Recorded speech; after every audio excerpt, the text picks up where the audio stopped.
नमस्कार प्यारे बच्चों, आज हम डिस्कस करेंगे इवोल्यूशन या उद्विकास का एक बहुत ज्यादा इंपॉर्टेंट टॉपिक जिसका नाम है बेटा हार्डी-वीनबर्ग प्रिंसिपल या प्रिंसिपल ऑफ हार्डी-वीनबर्ग। यानी मान लो आप इवोल्यूशन के अंदर बहुत बहुत ज्यादा इंपॉर्टेंट टॉपिक है ये, ठीक है। तो इसको मैं ज्यादा लंबा भी नहीं करूंगा बेटा, यानी बहुत शॉर्ट वीडियो अपन इसका पढ़ेंगे और आपको मैक्सिमम चीजें मैं इसके अंदर कवर अप करवा दूंगा, ठीक है। तो पढ़ना स्टार्ट करते हैं। देखो, एक वैज्ञानिक थे बेटा जिनका नाम था हार्डी। कहाँ के थे सर ये थे बेटा इंग्लैंड के तो वैज्ञानिक थे हार्डी। और एक वैज्ञानिक थे जिनका नाम था बीनबर्ग या बेनबर्ग, और ये थे बेटा दैट इज द जर्मनी।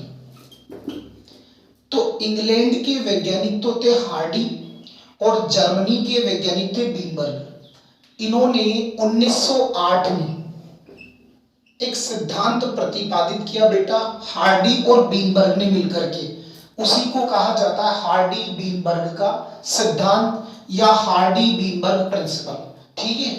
इन्होंने एक इक्वेशन दी थी बेटा, पहले मैं वो इक्वेशन बताऊंगा जो बहुत बहुत ज्यादा इंपॉर्टेंट है।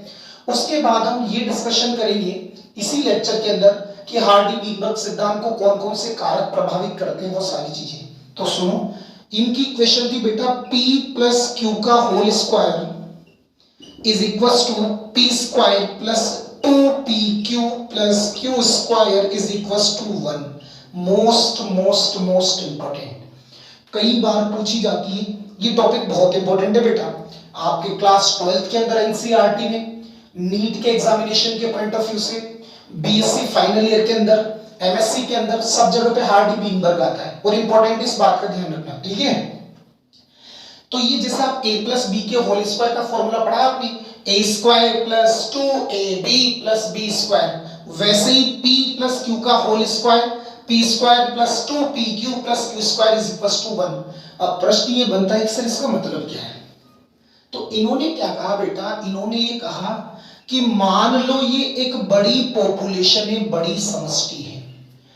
इस बड़ी समष्टि के अंदर मान लो कि एक बहुत बड़ी पॉपुलेशन है, ठीक है साहब, बहुत बड़ी, यानी मैंने लिख दिया बड़ी समष्टि, बड़ी समष्टि बोले तो लार्ज पॉपुलेशन।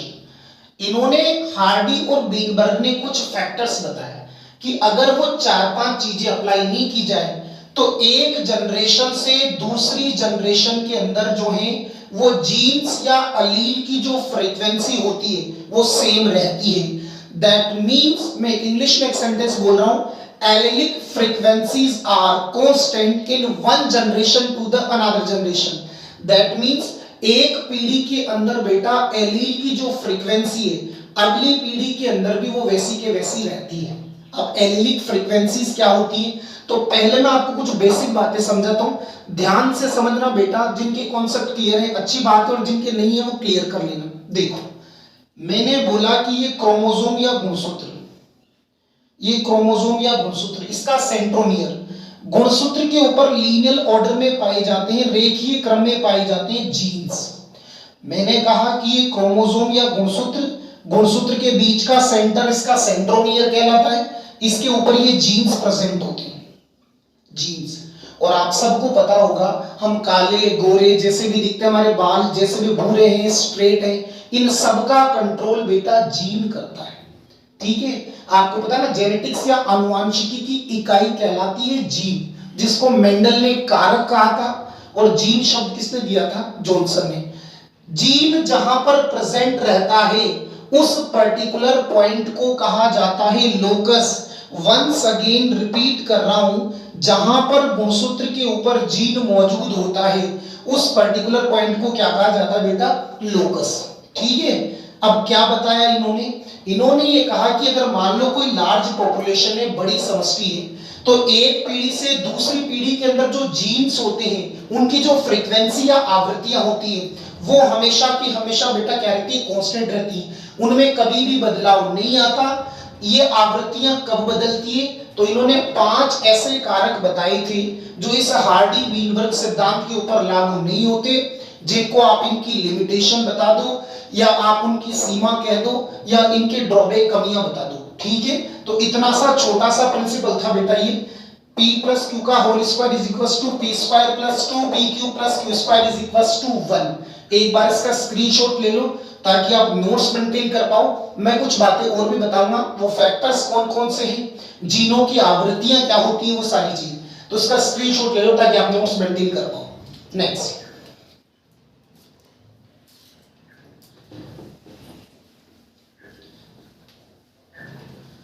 देखो साहब, इधर देखो, इधर तो देखो, देखो सबसे पहली बात, सबसे पहला जो बेटा कारक होता है जो हार्डी वीनबर्ग सिद्धांत को अफेक्ट करता है, फैक्टर्स। अरे कितने फैक्टर्स, 5 इंपॉर्टेंट फैक्टर्स हैं बेटा। सबसे पहला फैक्टर है जीन माइग्रेशन, और इस जीन माइग्रेशन को ही आप जीन फ्लो भी कह सकते हो। हिंदी में क्या बोलेंगे, इसको बोलेंगे जीन प्रवास, जीन प्रवास या जीन प्रवाह। क्या होता है, देखो साहब ध्यान से सुनना, ये कोई बड़ी पॉपुलेशन है, इसके अंदर ये ऑर्गेनिज्म है, जीव है। अगर आप यहां से कोई ऑर्गेनिज्म निकल करके दूसरी जगह पे चल जाता है तो बताओ क्या जीन पहले के जैसे रहे, क्या नहीं रहे। एक जगह से चलकर दूसरी जगह जाना कहलाता है बेटा माइग्रेशन या प्रवास, ठीक है। अब जब यहां से ऑर्गेनिज्म चला जाएगा या नया ऑर्गेनिज्म आ जाए, या तो यहां से चल जाए या यहां आ जाए, तो डिस्टरबेंस हुआ कि नहीं हुआ। अरे एक कमरे के अंदर 50 बच्चे थे, 2 बच्चे क्लास में से उठ के चले जाएं तो भी 48 रह जाएंगे, और 2 नहीं आ जाएंगे तब भी 52 हो जाएंगे बेटा, तो डिस्टरबेंस हो गया, वो नहीं होना चाहिए। अगर वो हो गया तो हार्डी वीनबर्ग का प्रिंसिपल नहीं लगता बेटा। दूसरा फैक्टर, इसके बाद में होता है जीन ड्रिफ्ट। ये क्या होता है सर, जीन ड्रिफ्ट का मतलब होता है बेटा अचानक चेंजेस आ जाए सडनली। अब सर आप बोलोगे सडनली चेंजेस को तो म्यूटेशन कहते हैं, यस बेटा, तो म्यूटेशन भी एक कारण होता है। सडन जो चेंजेस होते हैं उनको म्यूटेशन, जिसको आप उत्परिवर्तन। लेकिन अगर उत्परिवर्तन ज्यादा हो जाए, कई बार हो जाए, उस कंडीशन को कहते हैं जीन ड्रिफ्ट। अब आप सोचो किसी बड़ी पॉपुलेशन के अंदर बेटा बार बार म्यूटेशन होगा, तो अब जीन पहले जैसे कहां रहे, अरे वेरिएशन तो क्रिएट हो गई ना, और वेरिएशन आती तो हार्डी वीनबर्ग फेल हो जाता है बेटा। तो बेटा जीन ड्रिफ्ट हो गया, तब भी ये कंडीशन है। इसके अलावा mutation. Number 4 genetic recombination. Genetic recombination यानी आनुवांशिक पुनर्संयोजन, इसको हिंदी में कहते हैं आनुवांशिक पुनर्संयोजन। आनुवांशिक पुनर्संयोजन, आप सबने क्रॉसिंग ओवर पढ़ा है बेटा। जब भी क्रॉसिंग ओवर या जीन विनिमय होता है तो नए नए संयोग बनते हैं, क्योंकि 2 मिलकर के नया हाइब्रिड बनता है। और यस और नो, तो जब भी जेनेटिक रिकॉम्बिनेशन हो जाएगा हार्डी वीनबर्ग फेल हो जाएगा। और 5वां है बेटा जो डार्विन का सबसे मेन पॉइंट था, that is the natural selection. Natural selection, इसको कहते हैं प्राकृतिक वर्ण। प्राकृतिक वर्ण।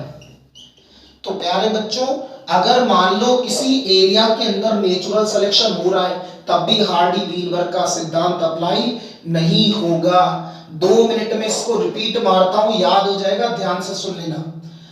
हार्डी वीनबर्ग प्रिंसिपल यानी किससे संबंधित है, तो इवोल्यूशन यानी उद्विकास जो है उससे संबंधित है बेटा।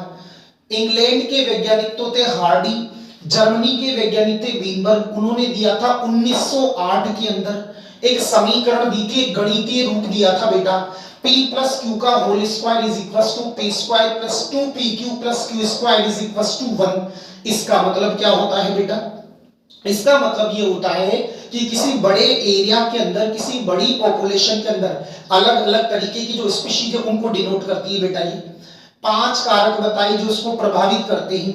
अगर मान लो बेटा सबसे पहला कारण कि अगर किसी जगह पर बेटा जीन माइग्रेशन हो रहा है, जीन फ्लो, इन दोनों स्थितियों के अंदर बेटा ये फेल हो जाएगा, ये नहीं लगेगा। दूसरा, जीन ड्रिफ्ट हो रहा है, सडनली चेंजेस हो रहे हैं और बार बार हो रहे हैं, तब भी ये फेल हो जाएगा। म्यूटेशन, अचानक परिवर्तन आ जाते हैं, तब भी ये फेल हो जाएगा। जेनेटिक रिकॉम्बिनेशन, नए नए पुनर्संयोजी बन रहे हैं, तब भी ये फेल हो जाएगा। नेचुरल सिलेक्शन या प्राकृतिक वर्ण की स्थिति में भी ये फेल हो जाएगा। ठीक है ना। अब एक बात सुनना ध्यान से, मैं आपको कुछ टर्म बता रहा हूं, पर थोड़ा सा ध्यान दें, जो कि अक्सर पेपर में आ जाती है बेटा।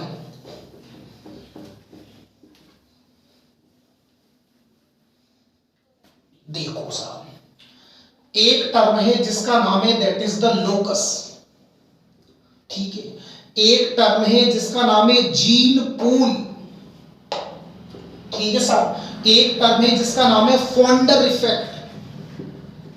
फोंडर इफेक्ट, हिंदी मीडियम वाले बच्चे ध्यान रखें, इसको तो लोकस ही कहते हैं हिंदी के अंदर भी। इसको कहते हैं बेटा जीन कोश, या हिंदी में जीन पूल भी लिख देते हैं, कोश भी लिख देते हैं। और इसको कहा जाता है संस्थापक प्रभाव। संस्थापक प्रभाव। एक बार क्या हुआ बेटा, वैसे तो ये एमएससी में आता है, बहुत बड़ी बड़ी क्लासों के अंदर आता है, लेकिन एक बार बीएससी में दे दिया था। अब कायदे से तो वो है नहीं बेटा, है तो एमएससी का टॉपिक, पर एक बार बीएससी में पूछ लिया था, तो मैं वो सारी चीजें आपको क्लियर करा देता हूं ताकि आपको दिक्कत नहीं आए। सबसे पहले लोकस, ये मैंने बनाया क्रोमोसोम, मतलब गुणसूत्र, और गुणसूत्र पर पाए जाते हैं जीन। हम काले गोरे बूरे जैसे भी दिखते हैं बेटा, इन्हीं जीनों की वजह से।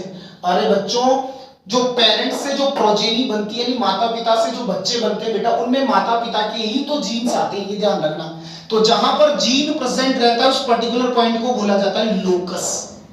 The place where are genes located, यानी जहां पर जीन प्रेजेंट रहते हैं वो लोकस कहलाता है। दूसरा होता है जीन पूल, जीन कोश क्या होता है समझो। ये कोई बड़ी पॉपुलेशन एरिया है, मान लो कि ये पूरा का पूरा कोटा है, KOTA, कोटा एजुकेशन सिटी। अरे यस और नो। अब यहां पर जितनी भी पॉपुलेशन है, उनके अंदर जितना भी उनका जो जीनोम होता है, जो डीएनए उसका सारा का सारा टोटल, यानी sum of the genome, sum of the genome कह दो, जीनोम टोटल डीएनए जितना होता है किसी ऑर्गेनिज्म का, वो जीनोम कहलाता है। सम का मतलब टोटल, या sum of the total, sum of the allelic frequencies, यानी एलिलिक फ्रीक्वेंसीज का जितना भी टोटल वो होता है, वो उसका जीन पूल कहलाता है। मान लो मेरी बॉडी में से कोई सेल ले ली, अब एक कोशिका लेकर के उसका न्यूक्लियस निकाल लिया, अब न्यूक्लियस में से उसका टोटल जितना डीएनए है, वो टोटल डीएनए मेरा जीनोम कहलाता है। एक सेल में जो होगा वो सारी बॉडी की सेल्स में होता है, तो किसी एरिया में जितने भी प्रकार के ऑर्गेनिज्म, उनका सारा का सारा जो टोटल जीनोम होता है, सम ऑफ द जीनोम, या जितने भी उनके अलील्स होते हैं, वो बेटा जीन पूल को बताते हैं। और फोंडर इफेक्ट या संस्थापक प्रभाव, ये एनसीईआरटी में तो दे रखा है, पर इसको क्लेरिफाई नहीं कर रखा। तो कई बच्चे जो डायरेक्ट एनसीईआरटी को पढ़ते हैं तो किताब उनकी समझ नहीं आती, क्यों? तो समझो, कभी कभी क्या होता है बेटा कि मान लो एक एग्जांपल देता हूं, घर में कभी कभी क्या होता है कि छोटा सा मान लो कि कोई दिक्कत आती, तो कोई बात नहीं, उसको नॉर्मल ज्यादा लाइट ले लेते हैं, वो निकल जाती है प्रॉब्लम। फिर मान लो कभी कभी क्या होता है, काफी बड़ी प्रॉब्लम हो जाती है, तो सभी घर वाले परेशान हो जाते हैं। वैसे के वैसे बेटा फोंडर इफेक्ट क्या होता है कि मान लो कोई लार्ज पॉपुलेशन है, उस लार्ज पॉपुलेशन में कभी कभी चेंज इतना ज्यादा हो जाता है, कभी कभी बड़ी पॉपुलेशन में इतना ज्यादा चेंज आता है कि एक स्पीशीज ऐसी बन जाती है जो बिल्कुल नहीं होती। मान लो कि ये स्पीशीज है, ये लो साहब ओल्ड स्पीशीज, सॉरी, देखिए ये ओल्ड स्पीशीज है, इसमें कुछ चेंज आया, थोड़ा बहुत आया तो कोई ज्यादा फर्क नहीं पड़ता। कभी कभी इतना ज्यादा चेंज आ जाता है कि ये बिल्कुल इससे अलग लगने लग जाती है, तो ये कहलाती है न्यू स्पीशीज। ये ओल्ड स्पीशीज बिल्कुल एक दूसरे से अलग, नई स्पीशीज फाउंड हो गई, और नई स्पीशीज का फाउंड होना, दैट इज द फोंडर इफेक्ट या संस्थापक प्रभाव। देखना इसका स्टेटमेंट बोल रहा हूं मैं, यदि किसी बड़ी पॉपुलेशन में उत्परिवर्तन या परिवर्तन इतना ज्यादा हो जाता है कि जो नई स्पीशीज बनती है वो पुरानी स्पीशीज से बिल्कुल अलग होती है, बिल्कुल नई होती है, उस हमने स्पीशीज को फाउंड कर लिया, दैट इज द, ये जो होगा इसी को बोलेंगे फाउंडर इफेक्ट या संस्थापक प्रभाव। ठीक है बेटा, ये वीडियो जो 10 से 15 मिनट का, आप इसको 2 बार देखना, 1-2 बार देखना, आपका इससे कोई भी क्वेश्चन गलत नहीं होगा। ठीक है बेटा, thanks a lot for watching me.